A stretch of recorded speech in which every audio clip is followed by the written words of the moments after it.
Welcome to another episode of Touring the AFC South. I am your host, Mike Patton, and on this episode, we have someone that knows more football than probably plenty of us have forgotten. That would be Nah, I don't know Mr. about Mike Jones. that. I don't know about that. I don't know about that, but I appreciate it. Thank you very much.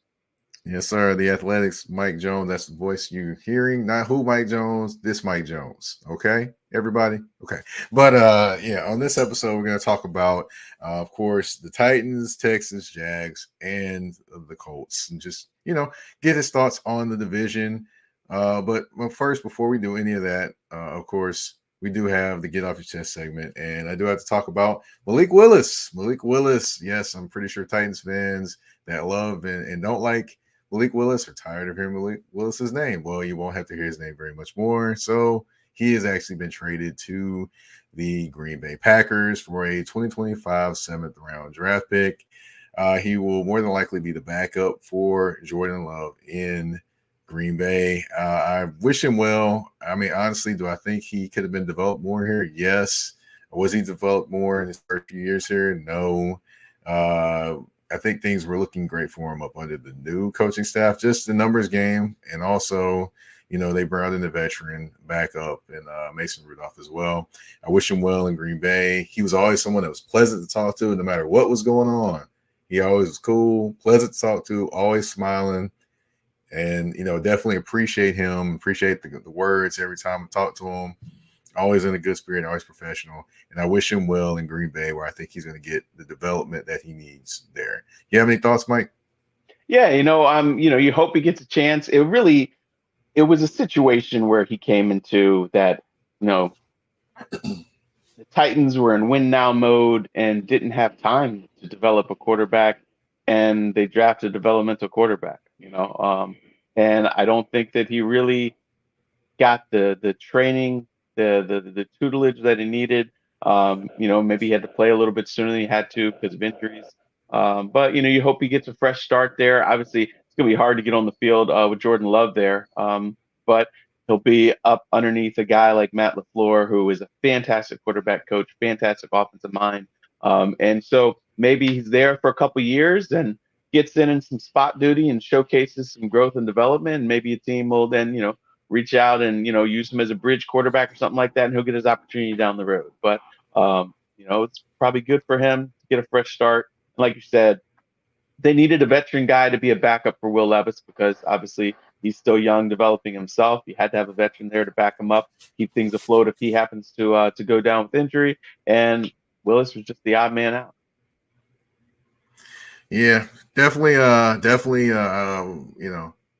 not good to see him go, but I totally understand. And hey, it's a numbers game, and things happen and business happen. It is the NFL.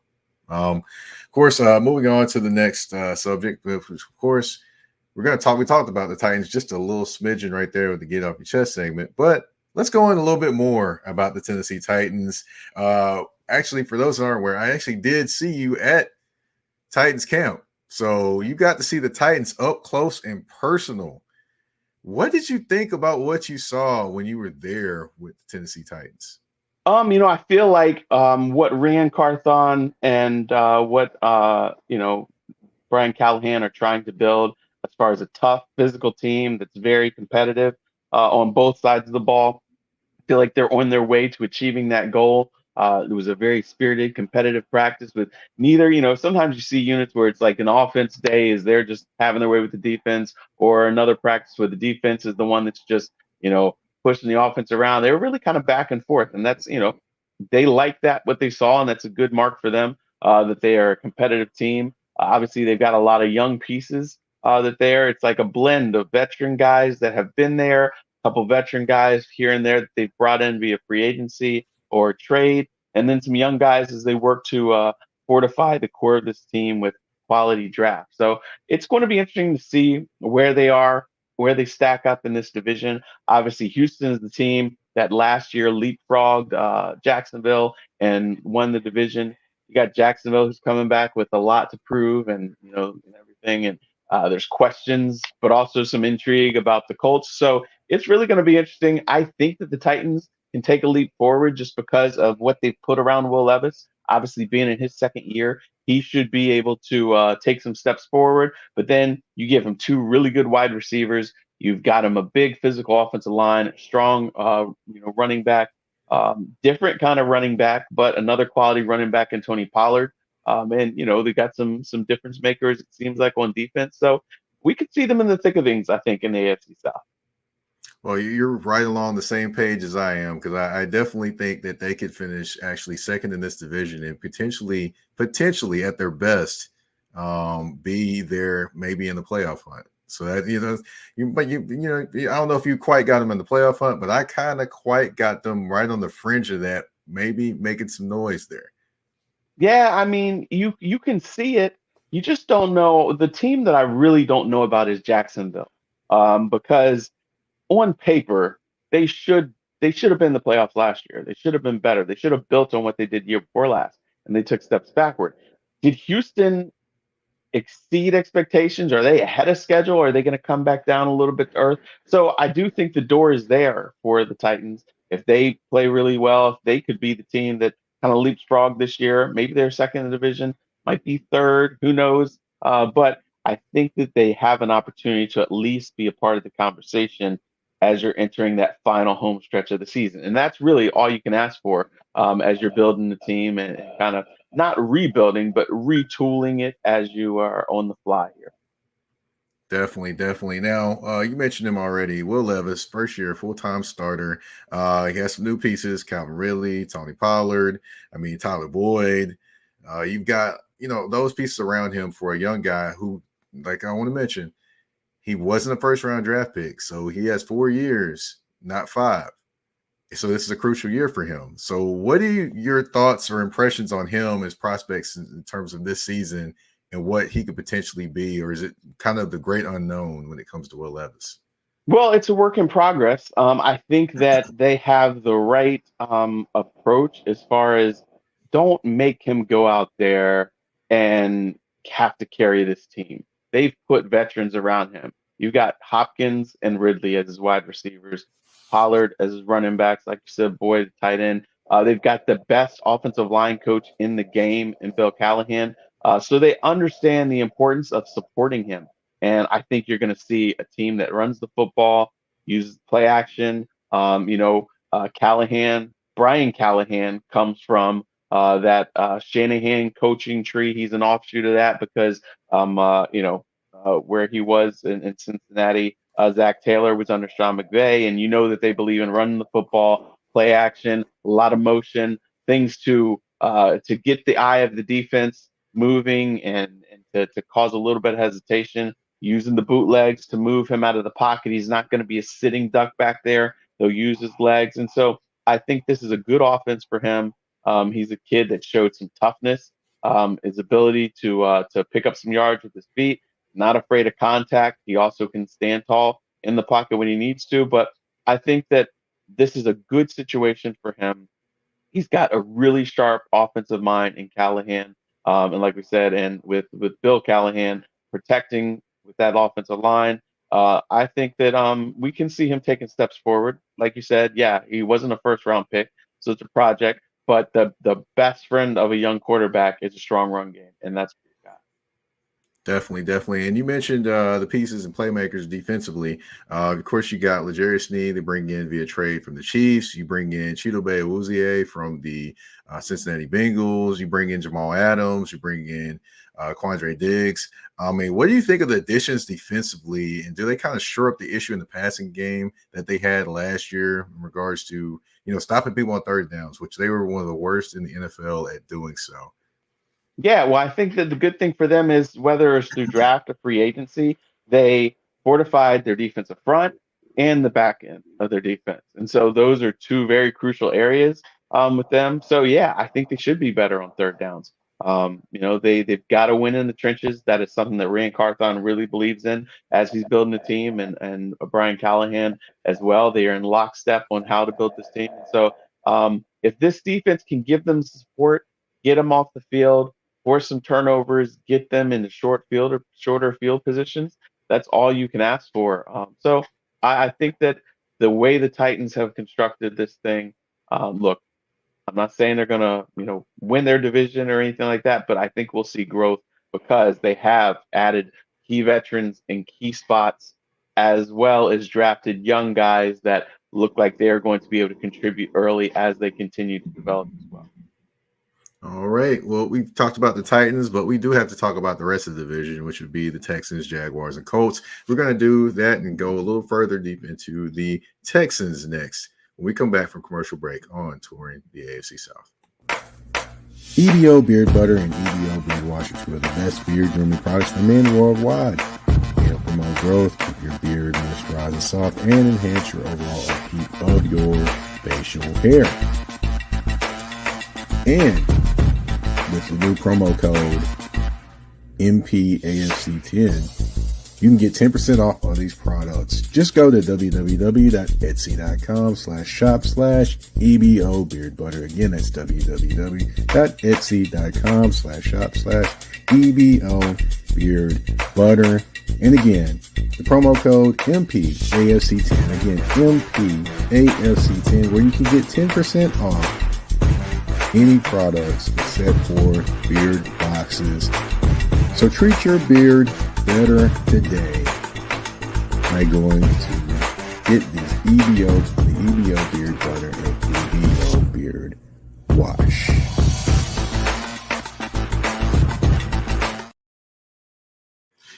All right, we are back from commercial break on Touring the AFC South with your host, Mike Patton. And like I mentioned before commercial break, we have to talk about the division winners from last season. That would be the Houston Texans. Now, they added Stephon Diggs via trade. They have Tank Dell for a full season.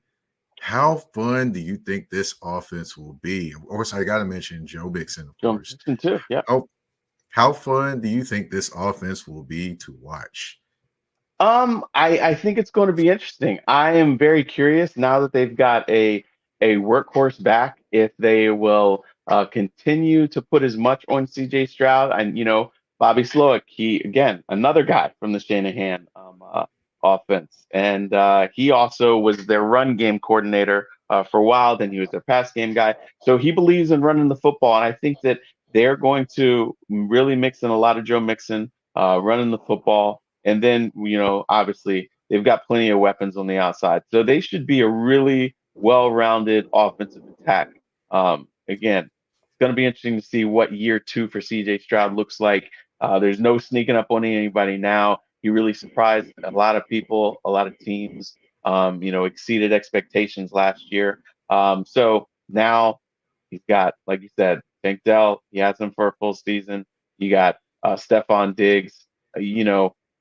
There really doesn't look like there's a weakness on this offense as far as the weapons go. So they could very well repeat as divisional champions. They should at least be in the very thick of things. We're just going to see them continue to ascend, you would think, based on what they did as far as getting some key veterans for their offense, also adding some more for their defense as well in free agency. And so, I don't think last year was a fluke. It's just going to be interesting to see what this version of them is. Yeah, definitely is going to be interesting. And then also suspension of Danico Autry, a big addition for this team, interior offensive lineman. They're already thin there. So how huge is this loss for them for the first 6 games of the season? Yeah, it's going to be very crucial for them to really try to, obviously when you build a roster, you're trying to build with depth. And so they're going to have to lean on some guys that maybe they weren't counting on early on, but also that's on Bobby Slowick to find ways to keep the opposing defenses off balance. You gotta, I'm sure they're going to be moving CJ Stroud around. He's not a guy who's just going to sit in the pocket. And so they'll find ways to mask it, I believe. I thought they did a great job last year of positioning for him for success, even though they still, had some holes here and there. And so I think that they'll find a way to do it again. Got you. Now, also another thing, Kamari Lassiter is looking like he's going to be the starting cornerback for them, opposite of Derek Stingley Jr. He's a rookie. Mm-hmm. So did you expect this one with them bringing, of course, Jeff Okudah and CJ Henderson in to try to compete for that position or compete to make the team? And do you expect him to get tested pretty much every week? Yeah, well, the thing that's going to be, I mean, we're going to see those other guys on the field as well. I mean, it is so rare now that we ever just see two cornerbacks on the field. There's 3 and 4 guys on the field at all as well. But you knew that they wanted to draft a young cornerback, and so it's it's interesting that hey, here you go, they're rolling with the young guy. Again, they are a young team. They're growing. They're building this thing, but they also have a pretty talented defensive front led by Will Anderson Jr. So that's going to help ease some pressure on those guys in the back end. But you know it. Yep, you're exactly right. Defenses, I mean, offenses, they're going to try to test them. They're going to see what they can get away with. Try to take advantage of some mismatches, and we'll see. Is he up for the task? They do have some veterans that they can slide in there if he's not. But I feel like if D'Amico Ryans is rolling with him, then he feels good about him. It's going to be interesting, of course. He is a former Georgia guy. Georgia's penchant for putting defensive players in the league. So we'll see what happens. Of course, that is the Texas talk. We got to switch over next one to the Jacksonville Jaguars. And the question always to me is Mr. Trevor Lawrence. He has been up and down during his entire time there. The first year, of course, that was the Urban Meyer year. And, we kind of give him a pass on that one. But Right. So, but it's just been kind of an up and down career, under Doug Peterson as well. Have high moments and then the low moments as well. Like for his first year, he was bad, kind of to okay to start, and then all of a sudden just took off and they went to the playoffs. The next year comes back, he's good to start the year, and then it just all goes downhill, and then they lose to the Titans and miss the playoffs. So he gets a big extension this offseason. So they're further going to count on him more. How do you feel about him going into this season? Well, my big question is who's he going to throw to? I mean, they lost Calvin Ridley, who was his favorite guy. I think they felt like they were going to bring him back. Nobody expected. There was some talk about the New England Patriots, but the Titans really swooped in there and surprised a lot of teams and luring him away. And so, we're going to see, what Trevor Lawrence can do. He definitely has a lot of pressure under him. He's got to be, more consistent and then make some game-changing plays because, he's past the time of being a game manager. It's time that, look, you were the first overall pick. You're supposedly this generational talent. We haven't seen it yet. We saw him down the stretch of that season, year before last, really start making some plays, and he got a win in the playoffs. But last year is like he took that step backwards. He is in this system for a third year now, so comfort and knowledge and instinct wise, he should be smoother. But again, I just don't know if they really have, what he needs to really be a top flight quarterback. Because when you look at it, none of their receivers really scare you, and you got to five guys that can win one-on-one matchups. So it's going to be interesting. He's going to be under the microscope all season long. I will tell you, some Jacksonville fans will probably be scratching their heads thinking when he said that, but they do have Christian Kirk and Gabriel Davis and Brian Thomas Jr. and Evan Ingram. Yeah, but who are those guys? Right, there are a lot of good number 2 receivers. I don't think there's a number 1 in any of those guys, right? Yeah, hey, there you go. Yeah, I mean, Christian Kirk has been solid, but he's been a guy that's basically proved people wrong a little bit more than what people would say. However, do I put him at the top flight guy as a wide receiver? No, I don't put him as that. So Evan Ingram is a guy though that does kind of scare people because he actually has shown that he can be solid as a tight end, which in New York, they still going to hate him forever, but in Jacksonville they do love him. Yeah. And hey, sometimes if you have a tight end that can, move around and, create mismatches, you don't need a top flight number 1 wide receiver. But, it would definitely help him if he had somebody as a go-to guy who's going to emerge as that guy. I don't know. Yeah, definitely. And of course, defensively, Trayvon Walker and Josh Hines-Allen, wreck shop. They definitely do some things. 27, I believe 27 sacks combined between both of them. With Eric Armstead added, how much more dangerous do you think these two can be? I mean, with the 6'7" behemoth inside, and you add to those two, whew, boy, oh boy. Yeah, because then the thing is, look, if you have somebody like Armstead who's winning up the gut, that's going to flush the quarterback to one of the outsides. And so the edges are right there for them to make some plays. And look, that's what they have to do. You've got to be able to win in the trenches, whether it's offense, defense. They understood the importance of beefing up their defensive front. So that way they're more formidable against the pass and also against the run. And so, I like what they've done defensively, and we'll see if it pays off. Now, as far as the Jaguars, do you think they can make a run at the division title potentially?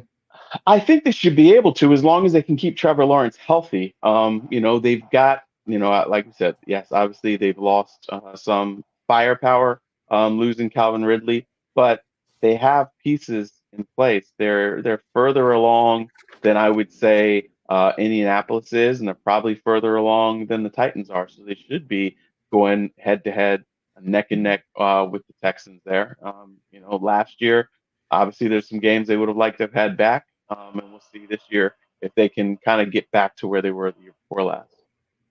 All righty. We got one more team to talk about. That'll be the Indianapolis Colts. We're going to take a quick commercial break. We'll be right back on Tour in the AFC South. A shift. A shift is something that happens and changes the dynamics. And that's what happened when Garrett Logistics was born. After 10 years as a sales pro in the logistics world of sporting goods, John Garrett decided to pivot to the world of freight and start a brokerage. So you're saying to yourself, why trust Garrett Logistics? Well, Garrett Logistics helps shippers improve overall workflow, along with increased on-time pickup and delivery percentages. Last-minute loads, multi-drop pickups, and more are part of the services with Garrett Logistics. They're available Monday through Friday, 7 a.m. to 6 p.m., and Saturday, 8 a.m. to 12 p.m., all times Central Standard Time. So give them a ring at 615-400-8484. That's 615-400-8484, or you can email them at john@garrettlogistics.co or visit their website at garrettlogistics.co. Garrett Logistics, where the motto is, it's not just freight to us, it's your business.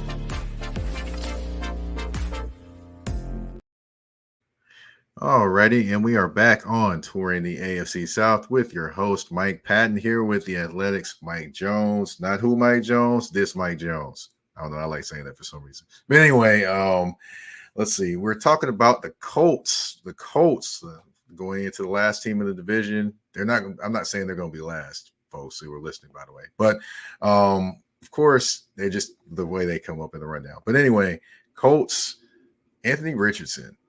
That's a guy that a lot of people are intrigued by, or still intrigued by, since he first was drafted. Got the strong arm, the speed. I mean, all those different things. But he's coming back from an injury, a shoulder injury at that. We didn't get a long look at him last year. So, what are your kind of thoughts on him going into this season, and what he can be, or what he has the potential to be? I think he's a mystery because we didn't really see, we saw some flashes. I don't think we ever saw a complete game that this guy is a game changer. And look, he's basically a rookie still. Obviously, he was able to sit in meetings and learn how to watch film and study defenses and things like that. So he's not coming in completely green, but he hasn't done it on the field outside, 4 games before he had his injury. And I think one of those before that, I think he didn't finish one of those games either with injury. So we haven't seen a lot out of him. So I think he has the ability to be a really good player, the potential to do that. But they're going to take some lumps, I think. I think he's going to go through some growing pains. Obviously, Jonathan Taylor's going to be there, still there. Obviously, like I said, a strong run game is a young quarterback's best friend. They've got pieces. They were very close to making the playoffs last year, fell narrowly short. And that was with Gardner Minshew. So I think a lot of people are thinking, Anthony Richardson's going to be back. Now, we can make the playoffs. But again, you got to pump the brakes a little bit. It's a learning experience. It's going to take a little bit of time for him, I think. Again, all the physical tools he needs, size, the big arm, the athleticism, the speed, but just seeing it, making those decisions, quick decisions, on time, in rhythm, that's going to be the big challenge. Okay, quick question for you. I'd have to ask, and this has been asked a lot. I've thought about this as well, and I've kind of been on both sides of the fence, I should say. Michael Pittman Jr., his wide receiver, his number one wide receiver.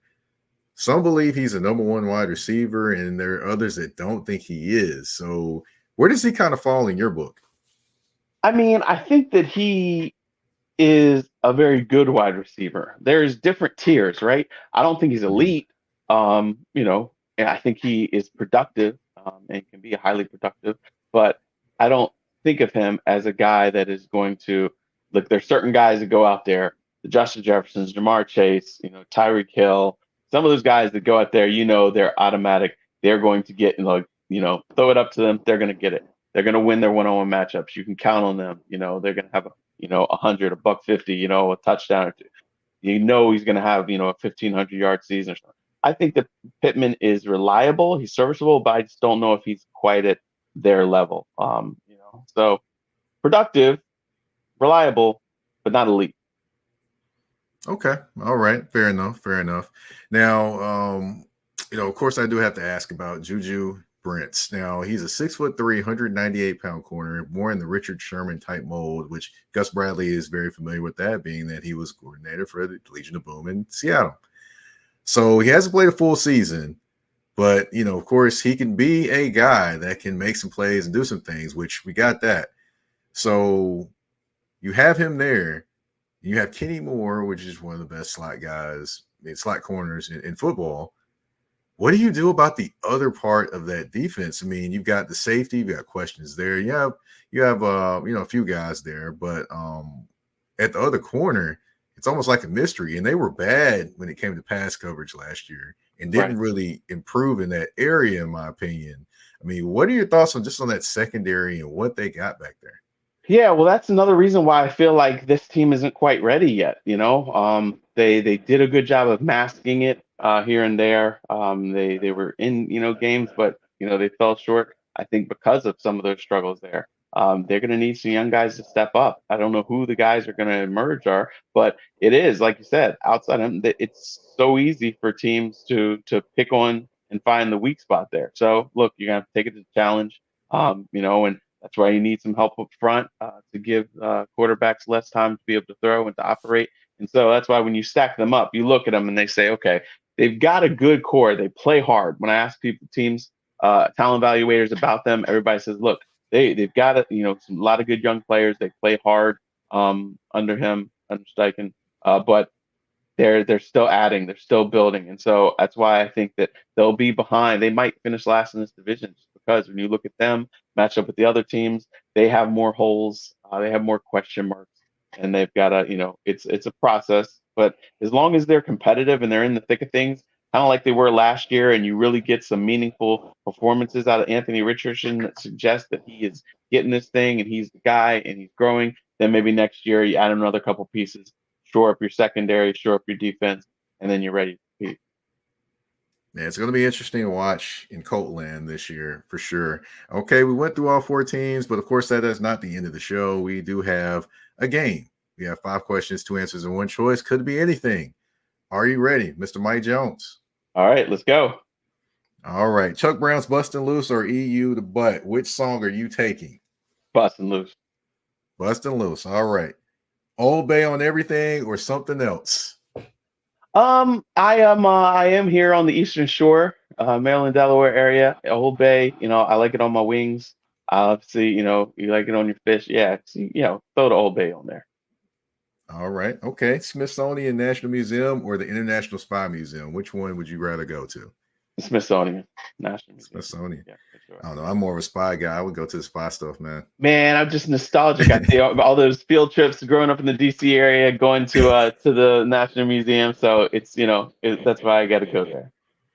Got you. Now, of course, we got to Do the Right Thing or we got School Days. Which Spike Lee joint you taking? Do the Right Thing. Yeah. That's my pick. Okay. There. All right. You got Mahomes of the field. Who you taking to win the Super Bowl this year? Mahomes. Doing what no man, to boldly go where no man's gone before and do that three-peat. When you look at everybody else out there, there's some really good teams. The competition is going to be thick, but you just can't bet against this guy. So let's go with Mahomes, three-peat. All right. It's 5 questions, 2 answers, and 1 choice. You're off the hot seat. I want to thank you, Mr. Mike Jones from The Athletic, for coming on the show, giving us your expertise and your knowledge. If you can, tell everyone where they can find you on social media and where they can find your work as well. Yeah, on Twitter, I'm at by Mike Jones, and Instagram is by Mike Jones, and just go to theathletic.com. In our NFL section, you can find me there, and the Arthur page if you search me. But yeah, all that stuff is right there.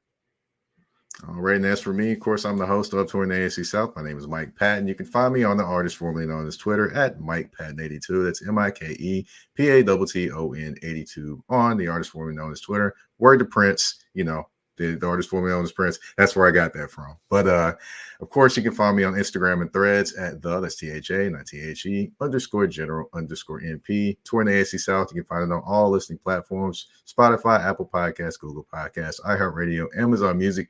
You name it, we are there. And we're also on YouTube at the Mike Patton Network, I should say. I just fumbled all over that last part. But anyway, of course, thank you all for tuning in to this episode of Touring the AFC South. I am your host, Mike Patton, with Mr. Mike Jones, and we are out. Peace.